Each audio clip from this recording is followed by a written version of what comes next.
Hello मेरे प्यारे बच्चों, कैसे आप सभी? Hope all are you doing great. मैं धर्मेंद्र सिंह टुडिया स्वागत करता हूं आप सभी का एक बार फिर से आपके अपने YouTube channel is to learn पर। बेटा, जैसा कि आप सभी को पता है, हम क्वेश्चन आंसर डील कर रहे हैं वन बाय वन और बहुत सारे क्वेश्चन आंसर को हम डील भी कर चुके हैं।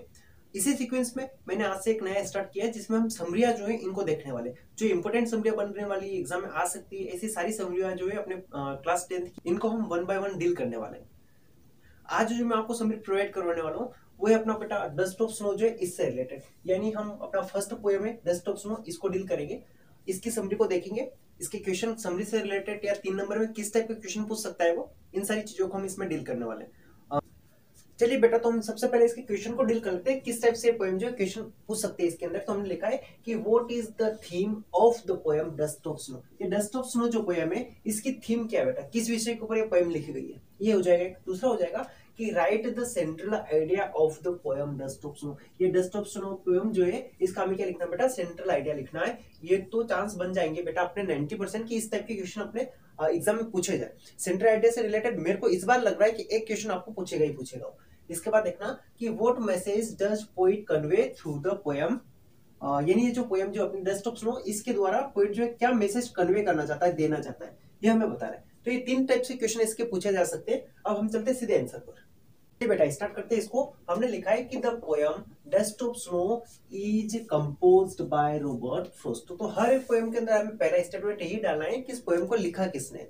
ठीक है, स्टार्टिंग में ये स्टेटमेंट हमें डालना ही डालना है, ये लाइन हमें लिखना ही लिखना है कि द पोएम, इसके बाद पोएम का नाम आ जाएगा, इज कंपोज्ड बाय, इसको रचा गया है, लिखा गया है किसके द्वारा बेटा, जो पोएट है अपना वो। ठीक है, रॉबर्ट फ्रॉस्ट के द्वारा इसको लिखा गया। और फिर आगे हमने लिखा है कि this poem gives the idea, यानी ये पोएम जो है ये देती है हमें, क्या देती है बेटा, आइडिया देती है। कौन सा, कि हाउ अ ट्राइबल थिंग, कैसे छोटी मोटी तुच्छ चीजें जो होती है उनको बोलते हैं ट्राइबल, छोटी मोटी चीजें है ना, ये कैन ब्रिंग, यानी ये ला सकती है positive change in a human life. यहां तक का स्टेटमेंट फिनिश हो रहा अपना, एक ही स्टेटमेंट है, इसको देखना।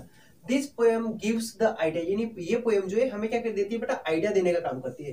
क्या आइडिया देती है कि हाउ, कैसे अ ट्राइबल थिंग, यानी छोटी मोटी चीजें जो है वो कैन ब्रिंग, यानी ला सकती है, क्या ला सकती है बेटा, positive change in human life, यानी मानव जीवन के अंदर छोटी मोटी चीजें ही क्या ला सकती है बेटा, परिवर्तन जो है, पॉजिटिव चेंज वो ला सकती है। कैसे, पोइट बैठा होता हो अपना हेमलॉक ट्री के नीचे, को ऊपर से क्या गिरता है, डस्ट ऑफ स्नो, और उसका माइंड चेंज हो जाता है, सैडनेस से हैप्पीनेस में परिवर्तित हो जाता है। वो इनएक्टिव था और एक्टिविटीज करने के लिए स्टार्ट हो जाता है, अपने काम को करने के लिए शुरू हो जाता है। फिर आगे लिखा है अगला स्टेटमेंट, जो लाइन है अपनी, कि इन दिस पोएम, इन इस कविता के अंदर, poet is sitting under a hemlock tree, यानी इस पोएम के अंदर पोइट जो है अपने, वो क्या है बेटा, सिटिंग, यानी बैठे हुए हैं। क्या है बेटा, बैठे हुए, कहां पर, अंडर अ हेमलॉक ट्री, यानी हेमलॉक ट्री जो है उसके नीचे वो बैठे हुए हैं। ठीक है, विथ सैड एंड सेरेन मूड, यानी किसके साथ में बेटा, सैडनेस के साथ में, और सेरेन मूड जो होता है वही निष्क्रियता वाला मूड जो होता है उसके साथ में बैठे हुए थे। अगला स्टेटमेंट फिर से समझना कि इन दिस पोएम, इस कविता के अंदर, पोएट इज सिटिंग, इन कवि जो है वो बैठे हुए हैं, अंडर अ हेमलॉक ट्री, यानी एक हेमलॉक ट्री के नीचे। किसके साथ में बेटा, विथ साथ में, किसके साथ में, सैड एंड सेरेन मूड, यानी सैड और सेरेन मूड के साथ में वो बैठे हुए उस पेड़ के नीचे। ठीक है, फिर आगे लिखा है he is wasting his time, यानी वो क्या कर रहे हैं बेटा, उस पेड़ के नीचे बैठे बैठे अपने टाइम को वेस्ट कर रहे हैं, टाइम पास करने का वो काम कर रहे हैं। बट किंतु the sudden shower of the dust of snow, किंतु उसी समय क्या होता है बेटा, सडन, यानी अचानक से, शोवर मतलब गिरना, किसका बेटा, द डस्ट ऑफ स्नो का, डस्ट ऑफ स्नो का गिरना जो है हैज चेंज पोइट्स मूड, वो क्या कर देता है बेटा, वो पोइट के मूड को चेंज कर देता है, इनटू काय में बदल देता है, उसको मूड को हैप्पीनेस में चेंज कर देता है, फ्रॉम सैड। ठीक है, यानी इस स्टेटमेंट को एक और देखो, क्या लिखा है कि बट किंतु क्या होता है, sudden shower of the dust of snow, किंतु सडन शोवर जो होती है, अचानक से जो डस्ट ऑफ स्नो जो है वो गिरता है, कहां से बेटा, फ्रॉम अ हेमलॉक ट्री, यानी हेमलॉक ट्री के ऊपर से, हैज चेंज, वो क्या कर देता है बेटा, परिवर्तित कर देता है पोएट के मूड को इनटू हैप्पी फ्रॉम सैड, यानी काय में परिवर्तित करता था बेटा, हैप्पीनेस में। किस में से बेटा, वो सैडनेस के साथ में भरे होते ना, तो सैडनेस से वो काय में बदल लेते हैं, हैप्पीनेस में। फिर आगे लिखा है इन दिस पोएम, इस कविता के अंदर, poet uses the symbol of crow and hemlock tree, यानी इस पोएम के अंदर कवि ने क्या किया है बेटा, ये क्रो और हेमलॉक ट्री जो है इनके सिंबल को, इनके प्रतीकों को क्या किया है, यूज करने का काम किया है। सिंबल बोले तो प्रतीक। फिर आगे लिखा है the crow and hemlock tree, ये क्रो और ये हेमलॉक ट्री, ये दोनों के दोनों जो है ना, ये किसके प्रतीक है, हमने लिखा है कि रिप्रेजेंट, ये दोनों रिप्रेजेंट करते हैं किसको, सोरो को, and the dust of snow, और ये जो डस्ट ऑफ स्नो जो है ये क्या है बेटा, that the crow show sex of, जिसने जिसको क्या किया बेटा, इस क्रो ने गिराने का काम किया, ये from hemlock tree stands for dry and gloomy winter. ये ड्राई और ग्लूमी विंटर का क्या है बेटा, सिंबल है। फिर से देखते हैं इसको एक बार। यहाँ से थोड़ा समझ में नहीं आएगा क्योंकि मैंने फटाफट पढ़ के इसको फिनिश कर दिया, तो इसको एक बार और अच्छे से मैं समझाने की कोशिश करता हूँ। इसको हम यहाँ से समझते हैं। चलो एक बार पूरा ही देख लेते हैं। हमने लिखा है बेटा कि the poem dust of snow is composed by Robert Frost. ये पोएम जो है किसने लिखी है बेटा, रॉबर्ट फ्रॉस्ट ने लिखी है। ठीक है, यहाँ तो कोई दिक्कत ही नहीं है, हो जाएगा। आगे लिखा है this poem gives the idea. यानी ये पोएम जो है हमें क्या देती है बेटा, आइडिया देने का काम करती है। हाउ, कैसे, और ट्राइबल थिंग यानी छोटी मोटी चीजें जो है वो कैसे ब्रिंग यानी ला सकती है पॉजिटिव चेंज यानी सकारात्मक परिवर्तन इन ह्यूमन लाइफ। यानी कैसे छोटी मोटी चीजें जो होती है वो ह्यूमन लाइफ के अंदर सकारात्मक परिवर्तन ला सकती है। फिर अगला स्टेटमेंट हमने लिखा है कि इन दिस पोएम, इस कविता के अंदर poet is sitting under a hemlock tree. यानी पोएट जो है वो किसके नीचे बैठे हुए बेटा, हेमलॉक ट्री के नीचे बैठे हुए विथ सैड एंड सेरेन मूड। किसके साथ में बेटा, सैड और सेरेन मूड के साथ में वो हेमलॉक ट्री के नीचे बैठे हुए।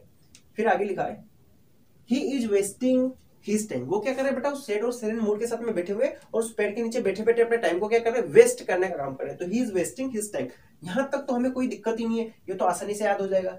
अब इसके बाद जो नीचे मैटर लिखा है ना, ये बेटा आप क्वेश्चन आंसरों को इस पोएम के अच्छे से देखोगे ना तो आपको उसी में से ये सारा का सारा मैटर मिल जाएगा। अधिकांश चीजें मैंने क्वेश्चन आंसर से उठा उठा के इसमें रखने का काम किया है, उनको थोड़ा सा काट पीट के इस सेंटर आइडिया के अकॉर्डिंग या मैसेज जो है पोएम का उसके अकॉर्डिंग इसको बनाने का कोशिश किया है। फिर आगे लिखा है but the sudden shower of the dust of snow. किंतु जो सडन शोवर होता है, अचानक से जो डस्ट ऑफ स्नो जो गिरता है चेंज पोएट्स मूड। इसने क्या कर दिया बेटा, पोएट के मूड को चेंज कर दिया है इनटू हैप्पी। काय में बदल दिया बेटा, हैप्पीनेस में, फ्रॉम सैडनेस यानी सैड से। पोएट के मूड को हैप्पी में परिवर्तित कर दिया, किससे, सैड से। किसने बेटा, the sudden shower of the dust of snow ने, इसने। फिर अगला स्टेटमेंट यहां से स्टार्ट होता है इन दिस पोएम, इस कविता के अंदर पोएट ने यूज करे हैं the symbol of crow and hemlock tree. यानी क्रो और हेमलॉक ट्री जो है इसको सिंबल के रूप में, प्रतीक के रूप में पोएट ने यूज करने का काम किया। अब ये किसका प्रतीक है, आगे हम लिख रहे हैं the crow and hemlock tree. ये दोनों के दोनों जो है ना रिप्रेजेंट, ये प्रस्तुत करते हैं सोरो को। किसको प्रस्तुत कर रहे हैं बेटा, रिप्रेजेंट करने का काम कर रहे हैं। तो ये सोरो को रिप्रेजेंट करने का काम कर रहे हैं। एंड और ये जो डस्ट ऑफ स्नो जो है, जो क्रो ने क्या किया है, शेक ऑफ किया है हेमलॉक ट्री से।